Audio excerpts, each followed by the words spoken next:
ఈరోజు మీరు చూస్తూ ఉన్నారు. మొన్న జరిగినటువంటి గ్రాడ్యుయేట్స్ ఎన్నికల్లో కానివ్వండి, నిన్న జరిగినటువంటి పులివెందుల నియోజకవర్గంలో జెడ్పీటీసీలో వైసీపీ ప్రభుత్వానికి డిపాజిట్ రాలేదంటే ఇంకా వైసీపీని ఏ విధంగా అర్థం చేసుకోవాలి, ఏ విధంగా వైసీపీ చెప్పిన మాటలు అనేది అర్థమవుతూ ఉన్నాయి. ఈరోజు ఆ వైసీపీ పార్టీలో ఆ నాయకులు, ఆ కార్యకర్తలు తప్ప ఓటర్ ఎవరు ఉండే పరిస్థితి లేదు. ఏదైతే కూటమి ప్రభుత్వం హామీలు ఇచ్చిందో సూపర్ 6 పథకాలు ఆ రోజు ఎన్నికల్లో హామీ ఇచ్చాము. ఎన్ని కష్టాలు, ఎన్ని ఇబ్బందులు ఉన్నప్పటికి కూడా తూచి తప్పకుండా 12 నెలల్లో 13 నెలలు తిరిగి వచ్చేపాటికి సూపర్ 6లో అన్ని పథకాలు కూడా అమలు చేస్తూ వచ్చినటువంటి ఘనత ఈరోజు కూటమి ప్రభుత్వానికి ఉంది. అట్లాగే ఆంధ్రప్రదేశ్ చరిత్రలో మొట్టమొదటిసారి ఎన్ని ఆర్థిక ఇబ్బందులు ఉన్నప్పుడు కూడా మేము ఆ రోజు సూపర్ 6 మేము ఎన్నికల హామీ ఇచ్చాము. ఈరోజు మహిళలందరూ కూడా ఉచిత బస్సు ప్రయాణం అని మా మహిళా మండలందరూ కూడా మరి ఇలా స్త్రీశక్తి అనే పథకం ద్వారా ఫ్రీగా రాష్ట్రం అంతా తిరిగే విధంగా ఫ్రీగా ఉచిత బస్సులు ఏర్పాటు చేయడం అనేది ఇది ఒక చరిత్ర. మరి మీరే చూస్తూ ఉన్నారు.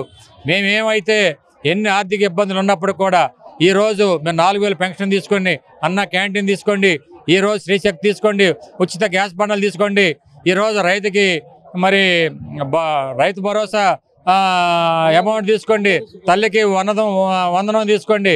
ప్రతి కార్యక్రమాన్ని కూడా ఈరోజు ప్రతి సంవత్సరం కూడా 1,20,000 కోట్లు ఆర్థిక అప్పులు కానివ్వండి, వడ్డీలు కానీ కట్టుకుంటూ మొదటి తారీఖు వచ్చేపాటి పెన్షన్లు కానివ్వండి, ఉద్యోగస్తుల జీతాలు కానివ్వండి, ఈరోజు అభివృద్ధిలో మేము ఒక సంవత్సరంలోనే ఎవరు ఉరికిలెత్తించలేరు. మళ్ళీ సంవత్సరం ఈ రోజు ఇచ్చేపాటికి ఈ రాష్ట్ర చరిత్ర మారబోతూ ఉంది.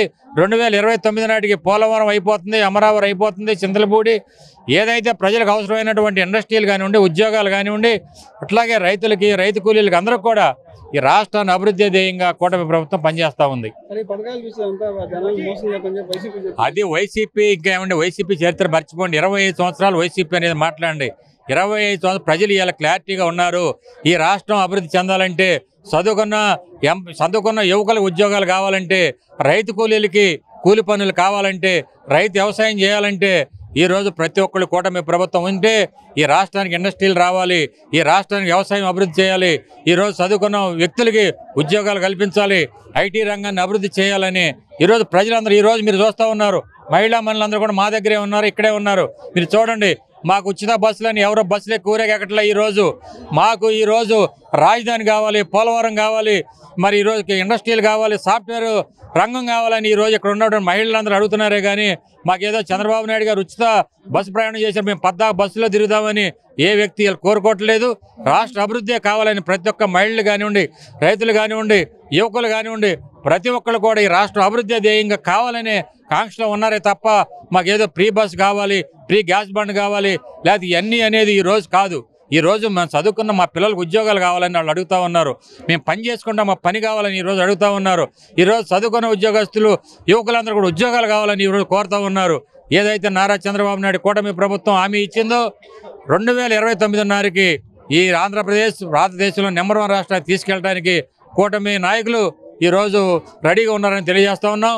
ఏదైతే అధికారం వచ్చినటువంటి 14 నెలల్లో ఈ రోజు కేంద్రం నుంచి వచ్చే పంచాయతీలకి 3వ గ్రాంట్ ఈ రోజు రిలీజ్ చేశామంటే కూటమి ప్రభుత్వం ఏ విధంగా మరి ముందుకెళ్తుందనేది చూడాలని కోరుతా ఉన్నాం. అసలు వైసీపీ అనేది పక్కన పెట్టండి, ప్రజలే దాన్ని తీసి పక్కన పెట్టారు. వైసీపీ అనేది సీప్ పార్టీ అయిపోయింది.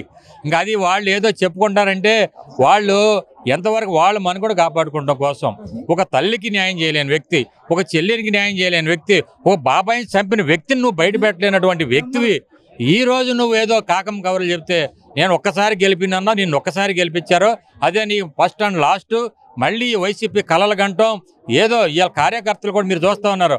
వాళ్ళు మీటింగ్లు పెడితే 400-500 మంది ఎక్కడైతే డబ్బులు తీసుకొచ్చి మాట్లాడిస్తున్నారే తప్ప జెన్యున్ పర్సన్ ఈరోజు రాష్ట్రం అభివృద్ధి చెందాలి, మా బతుకులు మారాలి, మేము గత 5 ఏళ్ళు మోసపోయాం, 100 రూపాయలు మాకు ఇచ్చి 1000 రూపాయలు లాగేశాడు జగన్మోహన్ రెడ్డి అని ప్రతి ఒక్కళ్ళు ఈరోజు మాట్లాడుతూ ఉన్నారు. ఈరోజు దాన్నే బేస్ తప్ప మేమేదో వాళ్ళేదో చెప్పారో మేమేదో చెప్పాను కాదు. న్యాయ నిర్ణేతలు ఈరోజు ప్రజలు. ఈరోజు కూటమి బాగా పనిచేస్తే కూటమికి ఓట్లేస్తారు, జగన్మోహన్ రెడ్డి గారు బాగా పనిచేస్తే జగన్మోహన్ రెడ్డి గారు ఓట్లేస్తారు. మేము చేయాల్సింది మేము ఏమైతే హామీ ఇచ్చామో మా హామీని మేము నిర్వహిస్తాం. పోలవరం ప్రాజెక్టు కడతాం, చింతలపూడి ప్రాజెక్టు కడతాం, ఈరోజు రాజధాని కడతాం. ఈరోజు చూస్తున్నారు అందరి నివారణ నుంచి 735 కిలోమీటర్లు నీరు తీసుకెళ్ళినటువంటి ఏకైక వ్యక్తి నారా చంద్రబాబు నాయుడు గారు. ఈ రాష్ట్ర రాయలసీమని రత్నాలసీమంగా మారుస్తున్నటువంటి వ్యక్తి నారా చంద్రబాబు నాయుడు, పవన్ కళ్యాణ్ గారు, బీజేపీ. ఈరోజు నరేంద్ర మోడీ గారు సారథ్యంలో ఈరోజు ఈ విధంగా రాష్ట్రాన్ని ముందు తీసుకెళ్తామని తెలియజేస్తా ఉన్నాం.